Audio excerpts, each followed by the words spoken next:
Olá, eu me chamo Luacir e nesta vídeo reflexão pretendo trazer de forma bem resumida, tá?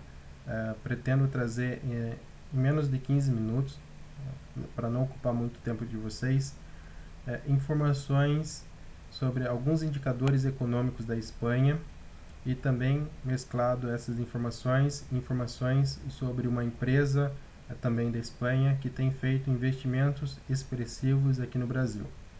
Tá? Bom, eu fiz aqui uma rápida busca, tá, sobre o PIB per capita da Espanha. Informações divulgadas, a fonte, né, Banco Mundial. A gente tem ali o dado coletado em 2021, 30 mil dólares. Para a gente tentar analisar se isso é muito ou é pouco, eu estou aqui com uma outra aba, informações sobre o PIB per capita do Brasil, 7.500 dólares. Tá? Em um primeiro momento, muitas pessoas, tá, eles vão fazer uma interpretação, uma análise equivocada, dizendo que a economia da Espanha é muito mais forte. Não, tá? Não é bem assim. Em um primeiro momento, eu entendo que o PIB per capita não é o melhor indicador para a gente analisar a saúde econômica de um país. Eu entendo perfeitamente, tá? Alguns economistas gostam de utilizar o IDH. No meu entendimento, qual que é o problema do IDH? O IDH ele analisa um conjunto de fatores, algumas variáveis. Tá? Quais são? O PIB per capita corrigido de acordo com o poder de compra, tá, da moeda no respectivo país. Ok, tudo bem. Analisa também a questão da educação. Ok, tudo bem. O problema do IDH, tá, em um aspecto econômico, é a expectativa de vida, que eles também consideram, que eles também analisam, né? Qual que é o problema da expectativa de vida em um aspecto econômico? Tá? Aqui a gente tem a expectativa de vida na Espanha é de 82 anos e a expectativa de vida no Brasil de 74 anos. Quanto maior a expectativa, mais vai refletir no IDH para o IDH ser maior, ok? Qual que é o problema de a gente analisar a expectativa de vida em um aspecto econômico? É que quanto maior for a expectativa de vida, mais a tendência deste país ter problema com a previdência, tá? Este que é o problema no meu entendimento, tá? Voltando ao assunto, tá? Então, se a gente admitir, tá, o PIB per capita, tá, corrigido, né, de acordo aí com o poder de compra da moeda, tá, como a gente adotar, né, para ver a questão econômica de um país, a gente tem que analisar a questão do câmbio, né, da moeda, né. Atualmente, um euro, tá, um euro equivale a 5,32 reais. Tá? Ou seja, se está lá na Espanha, se utiliza em euro, tá? Eles vão gastar em euro. Logo, o PIB per capita deles tem que ser maior. Deve ser maior. Tem que ser maior. Tá? E isso é o que muitas pessoas não conseguem entender. Alguns vão tentar argumentar comigo dizendo que o poder de compra lá na Espanha é maior. Sim, o poder de compra lá na Espanha é maior, porque os impostos incididos sobre os itens básicos é menor. Logo, o poder de compra deles é maior. Ok? Mas em contrapartida, eles estão em uma situação muito delicada com o endividamento público. Eu fiz uma busca rapidamente e obtive a informação que atualmente a dívida pública da Espanha é de 113%, tá? Supera 113% do PIB, tá? Supera, tá, de forma expressiva até do Brasil. O do Brasil está chegando mais ou menos 90%, tá? Não que o Brasil esteja numa situação confortável, tá? Longe de estar, mas eles estão numa situação mais complicada ainda, tá? E como não bastasse isso, um outro indicador, tá, bastante preocupante é o desemprego. Tá? Lá o desemprego na Espanha, esse dado varia, tá, de fonte para fonte, mas está entre 11,6% e 11,8%, tá? Questão do desemprego lá na Espanha.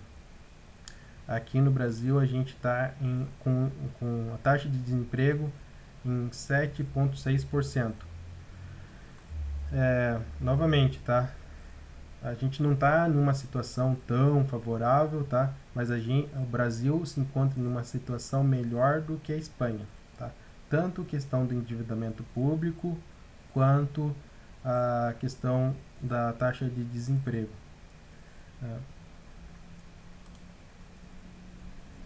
A gente tem uma empresa, tá? Vivo. A Telefônica, ela é a dona da Vivo, tá? E recentemente, alguns meses atrás, o presidente, né, do Brasil esteve lá na Espanha, falou com José Maria e a Telefônica se prontificou a injetar 9 bilhões no Brasil em 2023. 9 bilhões. Que a gente tem aqui o site do UOL Economia, eles tiraram essa fonte do Estadão. Telefônica, nos últimos 25 anos, investiu 530 bilhões no Brasil. 530 bilhões. Ou seja, é uma empresa, tá? Pertence a um grupo de investidores estrangeiros. Eles injetam bastante dinheiro no Brasil. E ao longo desses anos, tá, injetaram bilhões e bilhões, tá? Com a expectativa de ter o retorno desses investimentos. A Vivo é uma empresa de capital aberto, tá? As ações da Vivo, tá, elas são negociadas na B3, tá? Na Bovespa, né? E os papéis das ações da Vivo é a Vivete 3 e a Vivete 4. E as ações da Vivo é muito, tá? Muito cobiçado no mercado de ações, tem uma reputação de ser uma boa pagadora de proventos. Tá? Aqui a gente está no site da Telefônica Vivo. O payout yield em 2019, 115%. Em 2020, 113%, 100%, 96%. Se a gente analisar nos últimos 10 anos para cá, o payout yield foi de aproximadamente 100%. O que quer dizer esse payout yield? Quer dizer que aproximadamente 100% do lucro líquido da operadora Vivo foi distribuído para o mercado financeiro. Tá? Aproximadamente 100%. Alguns vão tentar argumentar comigo dizendo que a Telefônica tem parte das ações da Vivo. Ok?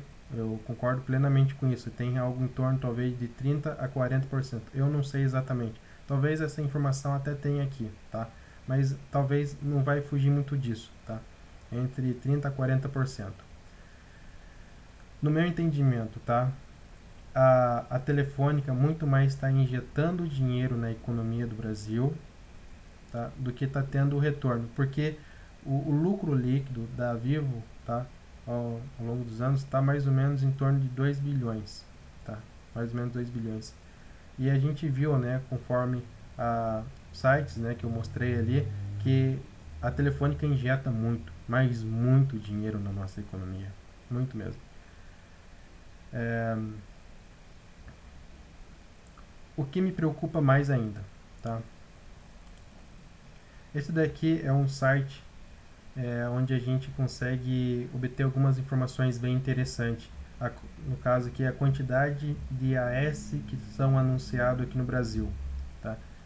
É essa terceira coluna. Notem que o Brasil está em segundo lugar no ranking. Tem 8.649 AS sendo anunciados. Tá? Qual que é o problema? O Brasil ele está em 11º na economia.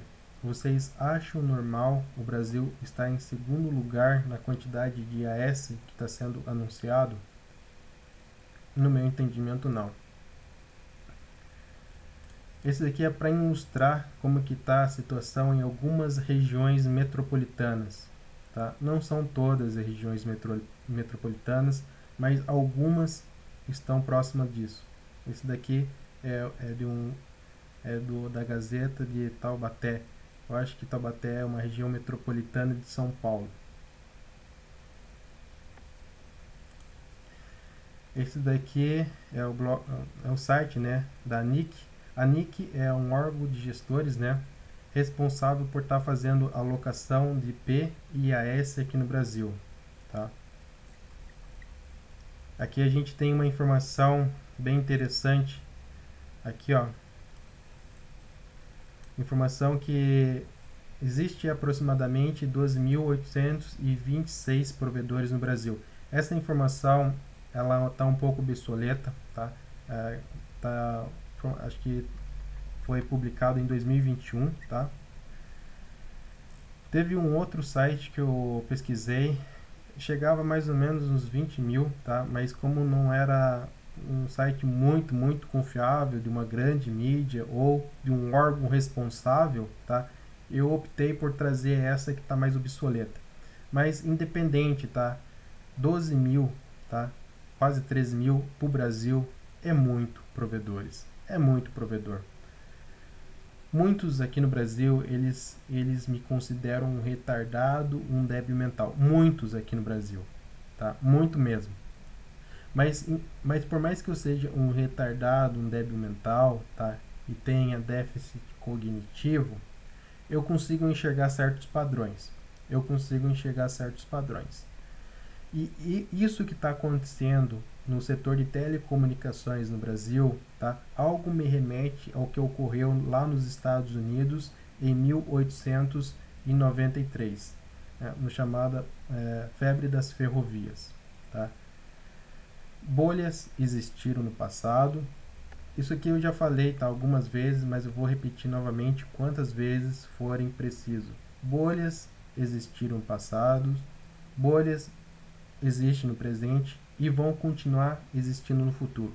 Sempre vai existir bolha, mas a gente tem que criar mecanismo para que isso não ocorra, tá?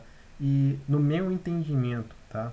No entendimento aqui de um cara que se considera um retardado, um débil mental, com déficit cognitivo, no meu entendimento, o órgão NIC, que é o órgão de gestores, né, responsável por estar fazendo alocação de AS e IP, juntamente com o Ministério das Comunicações, teriam que estar atento a essas informações. Eles já teriam que ter percebido que existe algo de errado. Tá? Existem grandes empresas, grandes investidores que vêm para o Brasil com a expectativa, né? O Brasil vende muito essa visão, né, de ser um país emergente, com grande potencial de crescimento, né? Daí, mas acaba chamando investidores e os investidores acabam percebendo que a realidade não é bem assim, né? Eles têm que ficar injetando dinheiro, tá? E o retorno desses investimentos nunca chega. Tá? Essa é a vídeo reflexão de hoje, tá?